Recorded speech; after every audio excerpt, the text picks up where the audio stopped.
신랑이 바람을 피웠는데 용서가 안 되는데 신랑 얼굴을 보면 짜증이 나고 행동 하나하나가 나의 마음에 안 들고 믿음도 안 가요. 스님, 저는 어떻게 할까요? 지혜롭게 사는 방법을 가르쳐 주세요. 답답합니다. 첫째, 안녕히 계십시오 하고 끝내버리세요. 왜? 요즘 같은 세상에 어디 가서 무슨 짓을 해서 못 산다고 바람피는 남자하고 붙어서 살 이유가 뭐가 있어요? 어디 가서 파출부를 해도 살 수 있고 식당 가서 일을 해도 살 수 있고 뭐 청소부를 해도 살 수 있는데 나보다 더 좋은 여자가 있다는데 그 여자하고 살라 그러지 나 뭐 때문에 그 싫다는 남자 옆에 붙어서 살 이유가 뭐가 있어요? 그러니까 이런 건 길게 생각할 필요가 없어요. 미워할 필요도 없고. 우리나라만 이 간통죄가 있지 외국에는 간통죄 없습니다. 지 몸뚱이 갖고 제 맘대로 하는 건 죄가 안 돼요. 아시겠어요? 그러니까 자유를 주세요. 그래, 네 알아서 해라. 그러고 안녕히 계세요 하지. 미워할 일이 아니에요. 미워하면 누가 괴롭다? 내가 괴로워요. 자기는 여자 만나가 재밌게 노는데 나는 괴로워하고 이거 바보 같은 짓 아니에요. 어떻게 생각해요? 자기 괴로운 시간에 자기 즐거운 시간에 와 나는 괴롭게 하고 살아요. 남자가 뭐라고 거기 매여서 이렇게 괴롭게 살아요. 바보 같은 짓이지. 이거는 더 이상 생각할 필요 없어요. 안녕히 계세요 하고 끝내면 돼요. 둘째, 안녕히 계세요 하려니까 안 돼 그게. 애는 어떻게 하지? 또 시어머니 친정부모 보기에 또 어떻게 하냐? 그 빼곤 또 딴 거는 괜찮아. 돈도 잘 벌어. 이거는 못 이어지는 게 남편 문제야 내 문제야? 내 문제야. 이제 남편 문제는 제껴놓고 날로 돌아와야 돼. 내 문제다. 남편이 바람을 안 피웠으면 어떻게 안 했으면 그렇게 하면 좋지만은 아까도 얘기했지만 세상은 내 뜻대로 안 되는 거다. 내가 선택하는 거야. 내가 그만 못 두는 건 내 문제. 그러니까 이제 여기서 선택해야 돼요. 바람 피운다는 단점이 있고 다른 이러이러한 장점이 있는데 이 작은 단점 때문에 장점까지 다 버릴 거냐? 이 장점을 얻기 위해서는 몇 가지 단점은 인정하고 받아들일 거냐? 내가 선택해야 돼.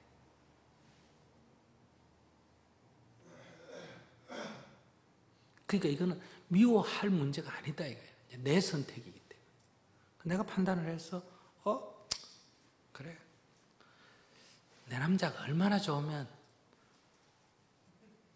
좋아하는 여자가 있겠냐. 내가 봐도 딴 여자도 좋아할 만하다.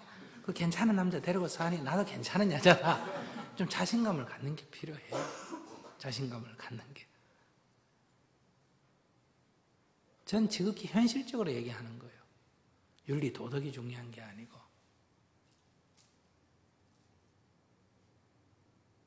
그러니까 미워하지 말고 그래 내가 버리면 주워갈 사람이 있다는 거 아니에요. 그러니까 다시 점검을 해봐. 버릴 건지. 버리고 나서 나중에 돌아보니 너무너무 아까워가지고 후회하지 말고 지금 감정에 치우치면 안 된다니까. 현실적으로 딱 판단을 해요. 그래서 괜찮다면 일단 눈 감고 덮어요. 그렇게 하고 안 하고를 그 사람한테 맡겨버려요. 도저히 그것 때문에 못 살겠거든. 안녕히 계십시오 하고 정리를 하면 되잖아. 뭐 그게 어려운 일이라고 그렇게 그거 갖고 물어요. 결혼해서 사는 사람 굉장히 어려운 문제 같은데 나같이 혼자 사는 사람 하나도 어려운 거 아니에요 이거.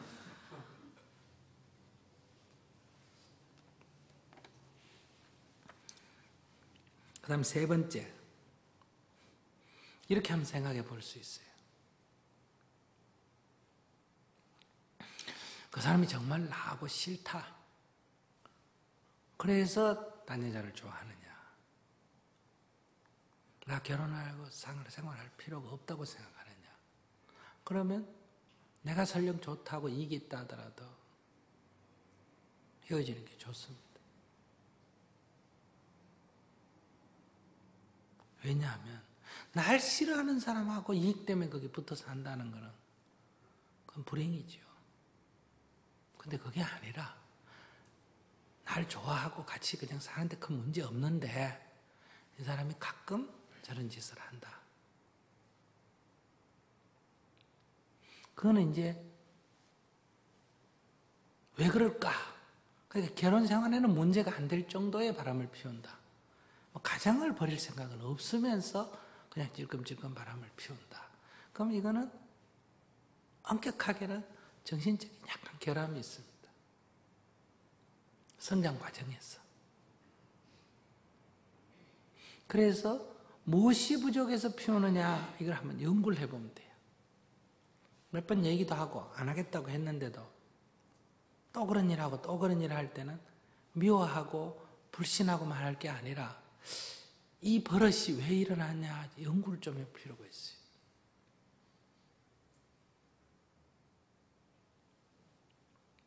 내 남편이라는 생각만 버려버리면 남자 연구할 기회가 생기는 거예요. 아시겠어요? 논문 하나 내면 박사학위거리란 말이에요. 바람 피우는 남자의 이유. 이걸 가만 한번 분석해보면 어떤 여자를 만나는지, 한 여자를 계속 만나는지, 이게 또 좀 만나도 또 바꿔치기를 계속 하는지, 이걸 가만 연구를 해보면서 심리 분석을 해보면 거기 뭔가 만나는 상대가 어떤 사람이냐. 전부 하나같이 기생 같은 여자만 만난다. 그러면 나하고의 관계에서 성적인 약간 불만이 있다. 이렇게 볼 수 있어요. 가보니까 얼굴도 못생겼고 학벌도 낮고 나보다 훨씬 못한 여잔데 자꾸 만나고 있다. 그러니까 더 신경질 나는 거예요. 그러면 거기에는 나에 대한 심리적인 부담이 있는 거예요. 자기가 왕노릇을 못하는 거예요. 돈도 좀 주고 이렇게 하면 거기 가서 왕노릇을 할 수 있어. 그 여자한테 자기 큰 소리 뻥뻥 치고. 그래서 나한테 심리적인 위축감이 이 남자가 있구나 알 수 있고. 또 어떻게 가보니까 뭐 이상한 나이도 더 많은 여자를 만나.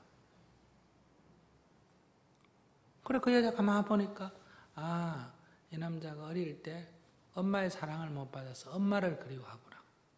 그래서 나한테서 무의식 중으로 엄마의 품을 그리워하는데 내가 이 증거라 하고 자꾸 내치니까 이거는 부인에 대한 불만족이 아니라 엄마에 대한 그리움으로 여자를 찾고 있구나. 이렇게 몇 가지 유형이 있어요. 안 그러면 어릴 때 사랑에 대한 이런 배신을 당해가지고 항상 배신당할까 봐 두려움이 있는 사람이 있어요. 그래서 자꾸 사람을 바꾸는 사람 중에 그런 게 있어요. 상대가 나한테 싫어하기 전에 내가 빨리 그만둬 버리는 거예요. 그게 두렵기 때문에. 그래서 자꾸 사람을 바꿔. 그래서 병이라고 할 거 없지만은 이건 어떤 관습적 버릇이 있는 사람도 있지만 심리적으로 보면 다 이유가 있어요. 그런 걸 딱 조사를 해서 논문을 한 편 내요. 남을 연구하는 것보다 내가 살면서 내 남자 연구하면 훨씬 더 확실할 거 아니에요. 재미도 있고.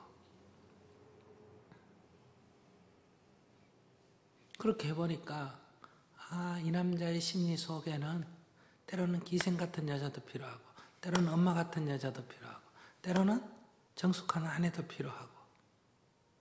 근데 나는 한 가지밖에 못하니까 이 남자는 몇 개 좀 필요한 거예요. 그러면 이제 내가 조금 바꿔야 돼. 어떻게? 1100억 화신을 해야 됩니다. 아시겠어요? 기생 같은 여자를 원할 때는 기생이 돼주고 엄마 같은 여자를 원할 때는 엄마가 돼주고 정숙한 아내를 원할 때는 아내가 돼주고 하인 같은 아내를 원할 때는 하인이 돼주고 이렇게 내가 변해주면 돼요. 근데 내가 이제 딱 성질이 있죠.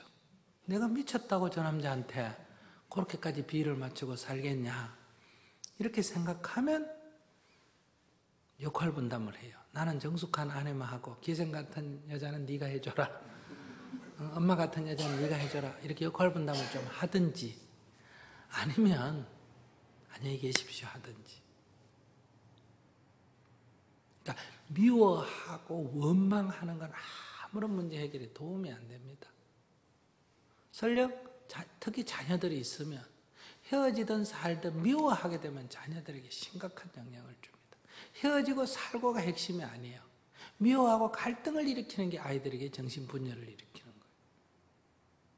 지금 용서가 안 되고 얼굴만 봐도 짜증이 나고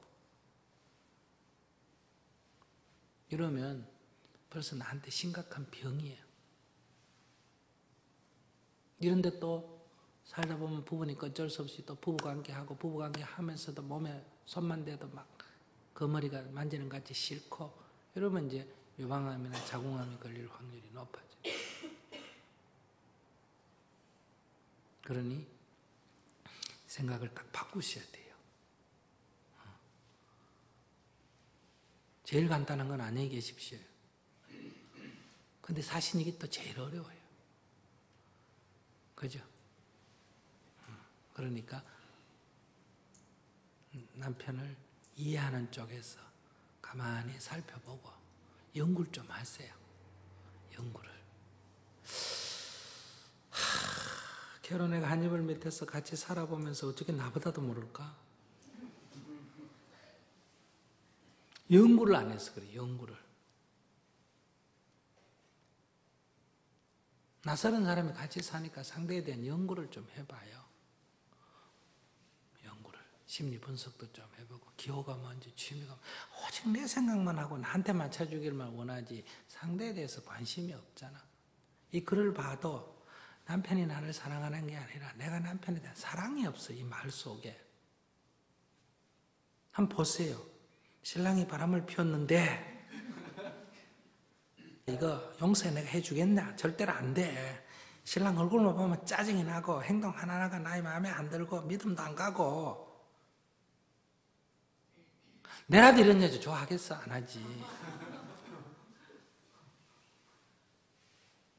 그러니까 심정은 이해가 돼요. 심정은. 그러나 이렇게 하면 자기 인생이 불행해진다. 조금 연구를 해보세요. 생각을 딱 바꿔가지고. 인간의 모든 행위에는 이유가 있습니다. 왜 그럴까 하고 한번 연구를 해보세요. 닥달하고 막 진짜인지 거짓말인지 폈니 안 폈니 이러지 말고 그 연구를 해가 심리를 딱 분석해보면 덮어주는 게 더 우리의 사랑이 좋아지는 건지 밝혀서 딱 얘기하는 게 좋아지는 건지 연구를 해서 어떤 시도를 해야 된단 말이에요. 상대에 대해서 모르거든요. 지금 남편에 대해서 아무것도 몰라요. 모른다는 거는 사랑이 없다는 거예요. 관심이 없다는 거예요. 자기 생각만 하지. 내 마음에 안 든다고 지금 짜증만 내지.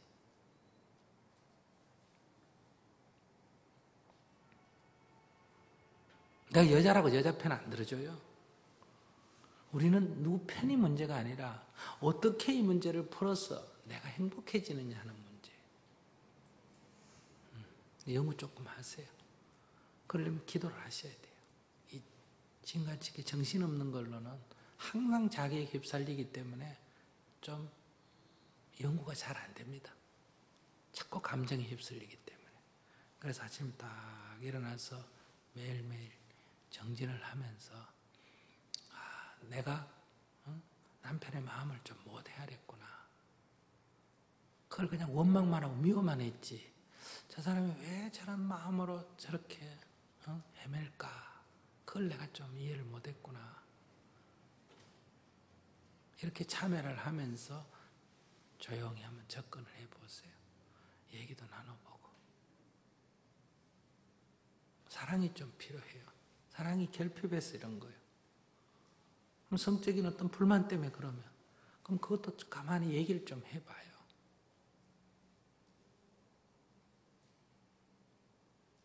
상대에 대해서 모르고 있다는 인상을 내가 봤습니다. 남편에 대해서. 남편이라는 사람에 대해서.